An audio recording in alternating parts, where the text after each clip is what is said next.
When people are against the Illuminati, then they get punched in the face all the time. The press hates them, and nobody likes them. Have you heard the rumor that Barack Obama and Jennifer Aniston had an affair that ended his marriage? People that I respect, some that I even love, who may or may not watch this show. Was Barack Obama's presidency the greatest magic trick in modern politics? A presidential Penn and Teller act with better suits?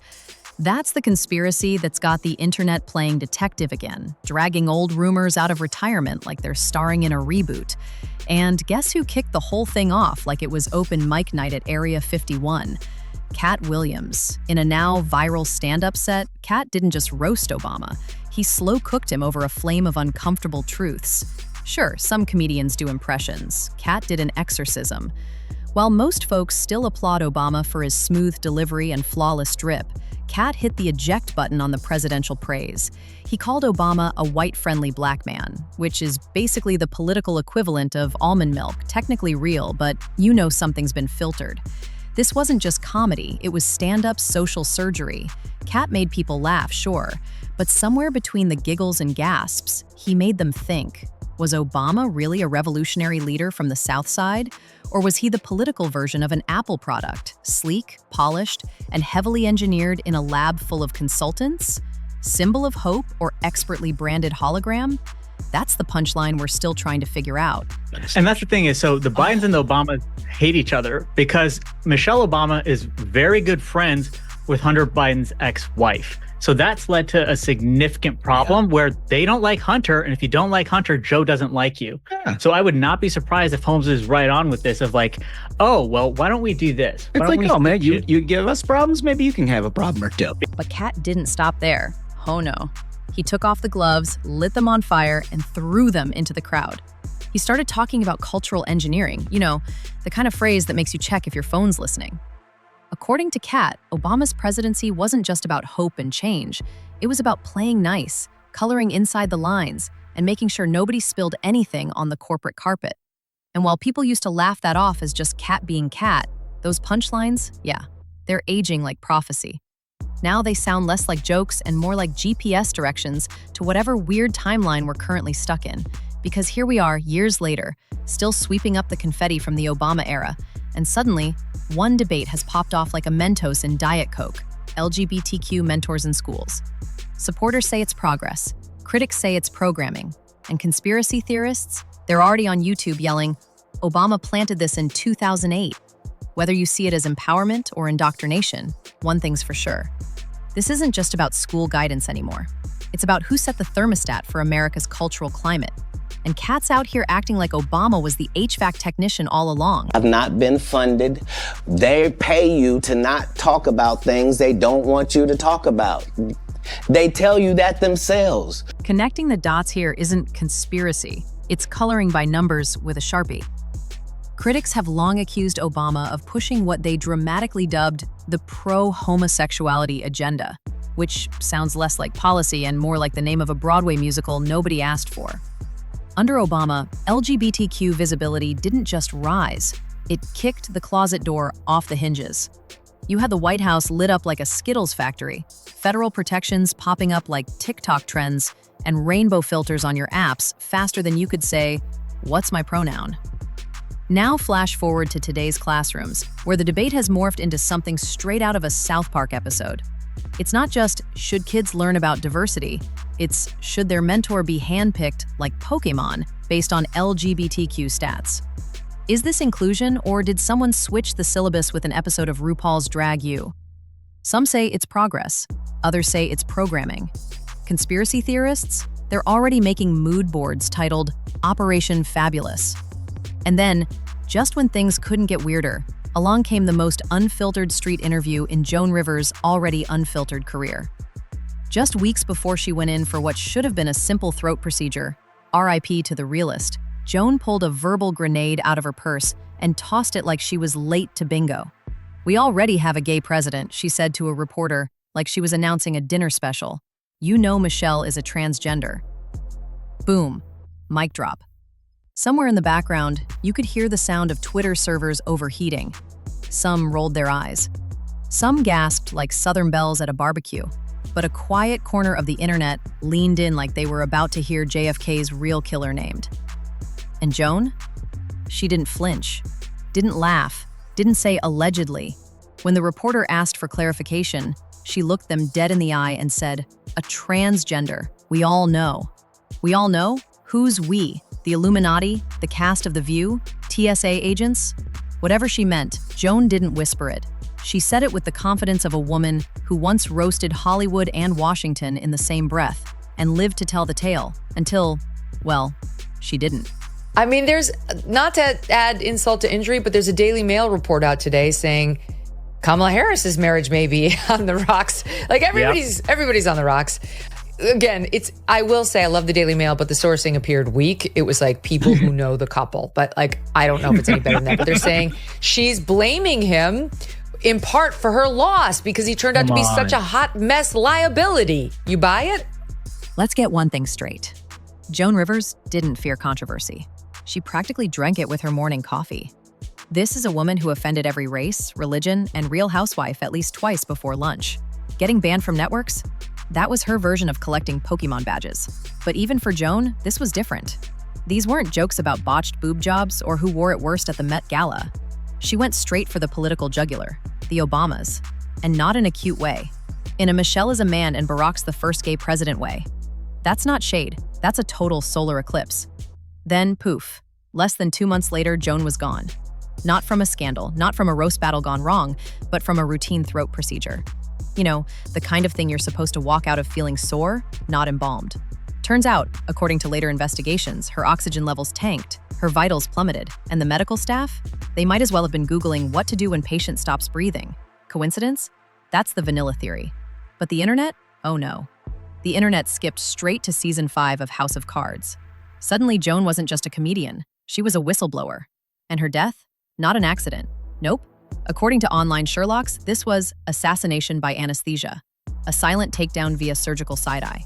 Adding kerosene to the conspiracy bonfire, the clinic admitted wrongdoing. The procedure? Allegedly unauthorized.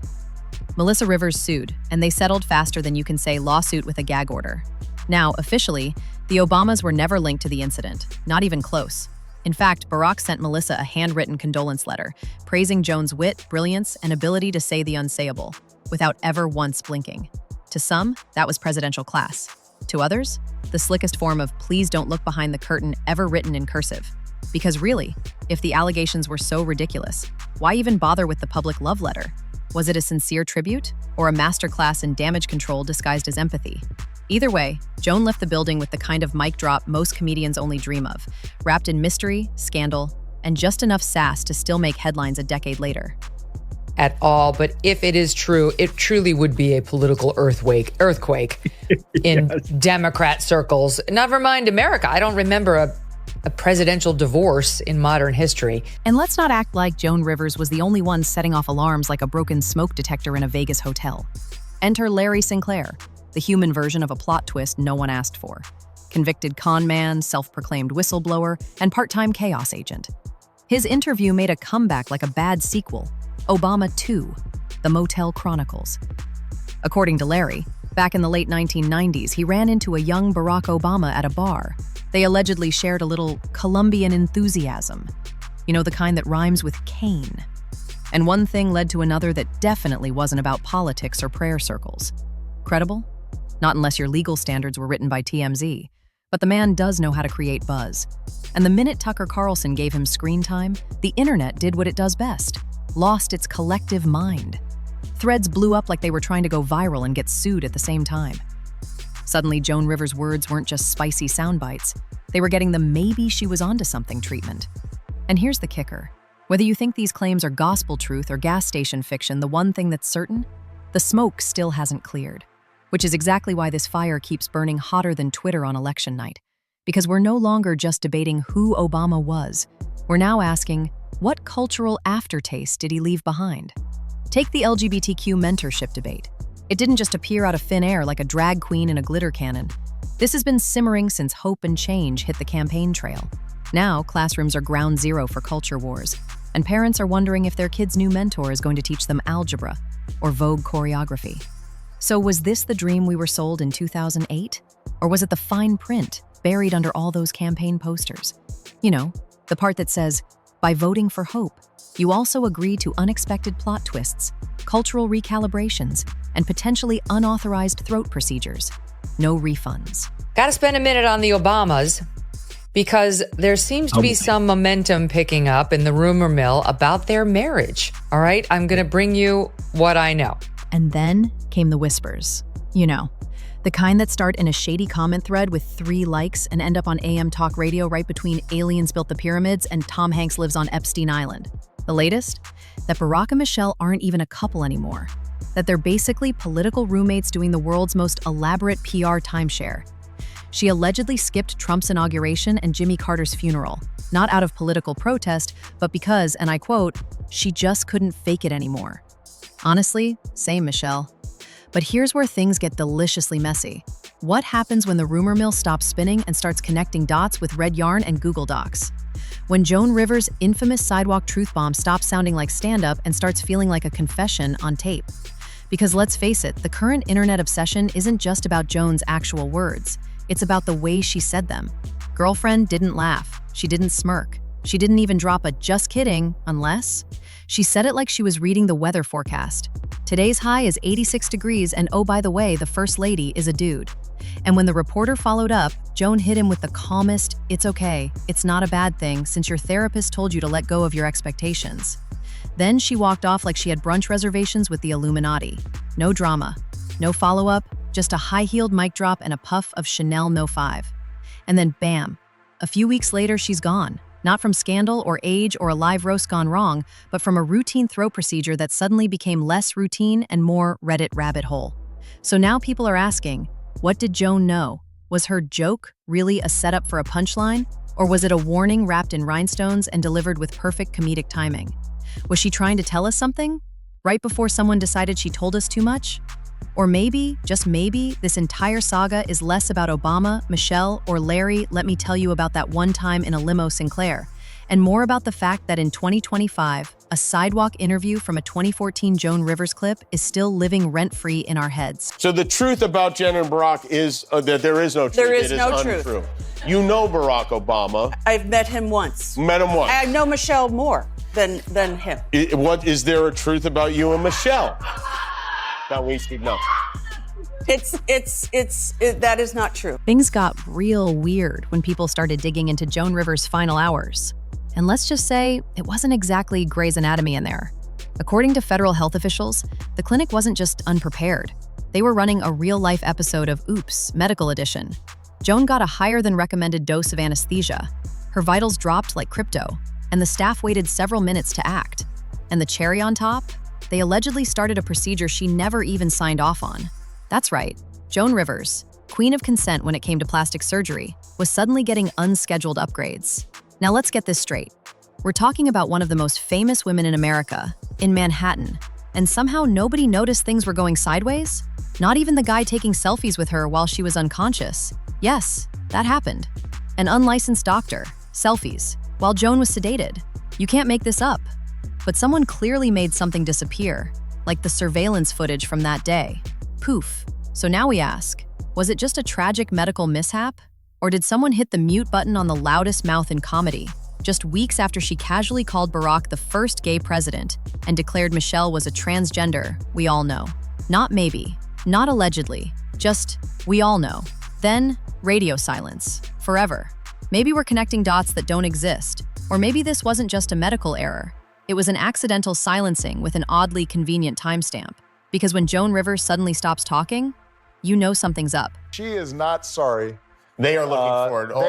All the women in your life are looking forward. All the women in my life are looking forward to being able to, live a more normal life. Yeah, but still not entirely normal. Obviously, everybody's under the microscope at all times. A little bit more. And you're staying in Washington, D.C., which is unusual for an exiting president. Let's be real. This rabbit hole doesn't stop with Joan Rivers. Nope, it dives face first into the glitter-soaked chaos of Hollywood. Because if Obama wasn't just a political icon but a cultural architect, then his blueprints might have been sketched right on the back of a Netflix script. Over the years, film and TV didn't just shift, they did a full pirouette. Stories once considered niche suddenly became the main event. Inclusion wasn't just encouraged, it was required. Like, sorry, your script's great, but where's the drag queen and the climate activist love triangle? Now, while all this rainbow-wrapped storytelling was winning awards, some insiders started side-eyeing the whole thing. Was it authentic progress? Or a plot twist written in the West Wing? Enter Jennifer Aniston. Yeah, you read that right. No one had Barack and Rachel Green on their bingo card.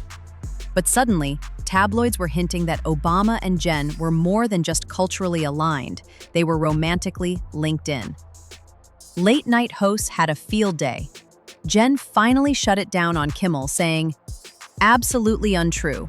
I've only met him once and I know Michelle better." Sounds like a clean denial, right? Well, kinda.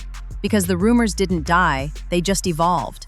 Not, are Jen and Barack hooking up, but how deep does Obama's Hollywood influence really go?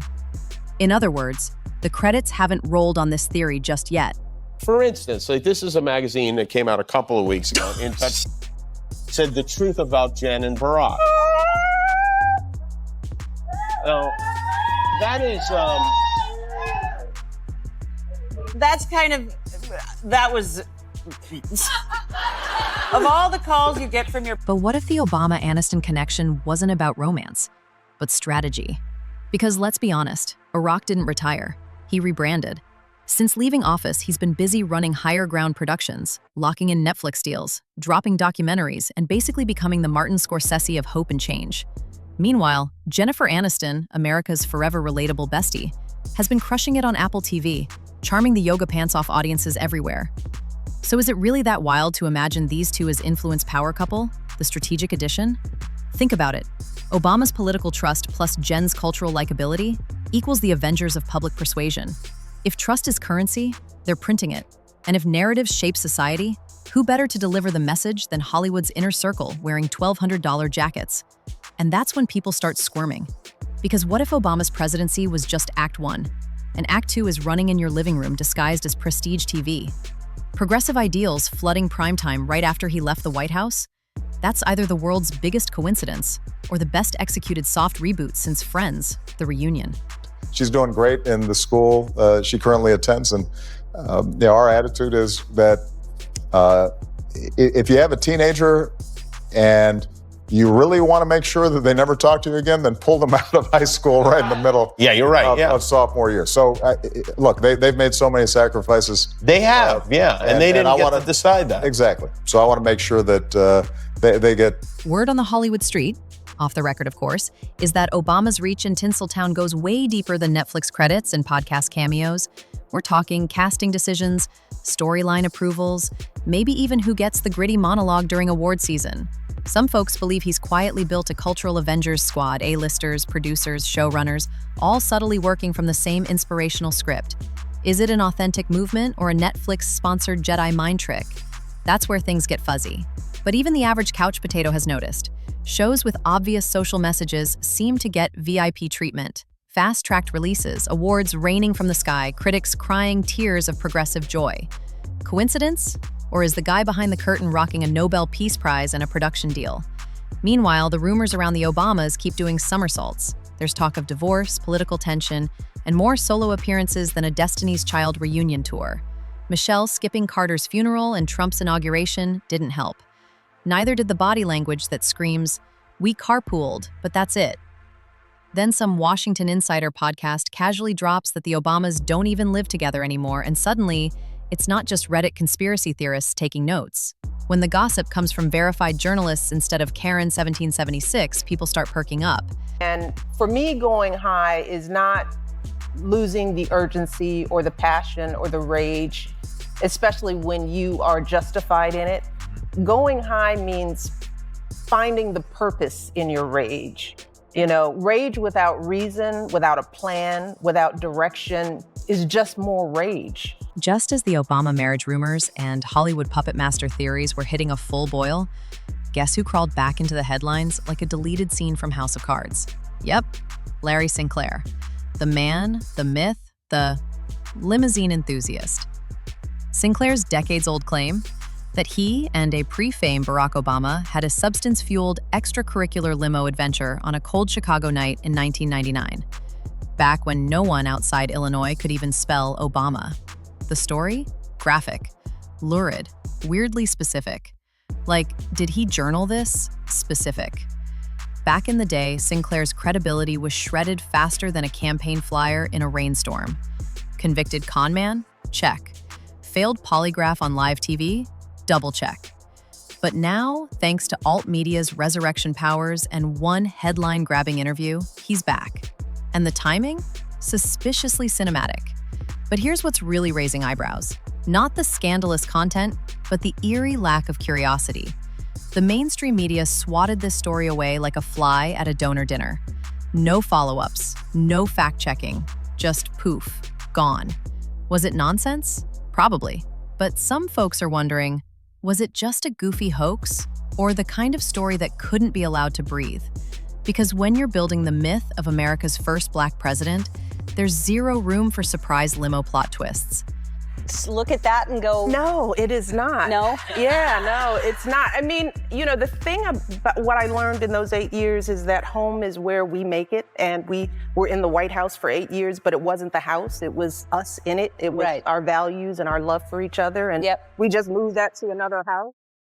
So This whole Larry Sinclair saga cracks open a Pandora's box with Wi-Fi. And the public's just now lifting the lid. Because if even one part of Sinclair's late-night limo tale is true, then what else got quietly mopped off the record like spilled Chardonnay at a donor gala? We live in a time where a B-list celeb can sneeze wrong and it's trending in 5 minutes. Yet Obama, global icon, Nobel Prize winner, presidential playlist curator, somehow dodged this rumor for over a decade? That's not just PR. That's sorcery. Whether Sinclair's a delusional storyteller or the deep state's most awkward whistleblower, his tale hits a nerve. It's the uneasy feeling that maybe we're not just witnessing a masterclass in branding. We're living inside a script where the juiciest chapters were blacked out before publication. And just when you think the credits are about to roll, boom. Sinclair pops back up like a conspiracy-themed jump scare, dragging that limo story right back into the group chat. Meghan McCain, senator's daughter, talk show firecracker, and Walking Washington group chat dropped a juicy nugget on air. She's heard rumors of an Obama divorce. And not from wine moms or Reddit threads, but from real journalists. You know, the kind with press passes and scowls, not TikTok filters. These are serious people, she insisted. Not TMZ, not Carol from Pilates, actual Beltway insiders. Translation? The same folks who know which senator cries in the coat closet after budget meetings. Then enter stage left, Jennifer Aniston again. Because apparently, according to some right-wing influencers with internet access and a suspicious amount of free time, she's been spotted at private Obama events. Not public galas.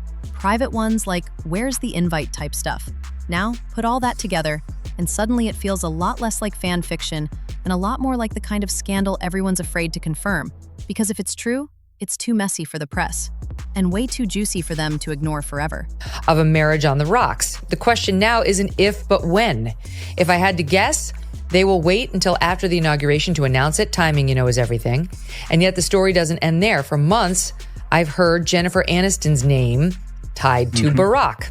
At first, it seemed ridiculous, but the rumors have remained steady among New York. Here's the weird part. For every firm denial, a new breadcrumb magically appears. An odd selfie, a mysteriously skipped event, or that awkward side-eye caught on C-SPAN. And that only throws gas on the gossip fire. Because let's be honest, Americans love a power couple, but they live for a messy breakup with conspiracy sprinkles. And when that couple built their brand on unity, hope, and we Netflix together, even a whiff of drama feels like a national heartbreak. But maybe this isn't really about rumors, divorces, or who's making cameos in someone's private stories. Maybe it's about power. The kind that doesn't need a Senate seat or a Secret Service detail. The kind that casually sips oat milk lattes while rerouting the national mood through a Netflix docuseries. Maybe Obama's real legacy isn't the speeches, the laws, or those crisp tan suits. Maybe it's the vibe control, the subtle algorithm-approved sway he still holds from behind the velvet curtain of entertainment. Because while his presidency is technically over, his influence is still out here doing push-ups in the dark. So what do you think? Just coincidence? Or is this whole thing starting to feel a little too scripted? Drop your theories in the comments, connect the dots, or just wildly speculate. No judgment here. Until next time, stay curious, stay nosy, and always read between the headlines.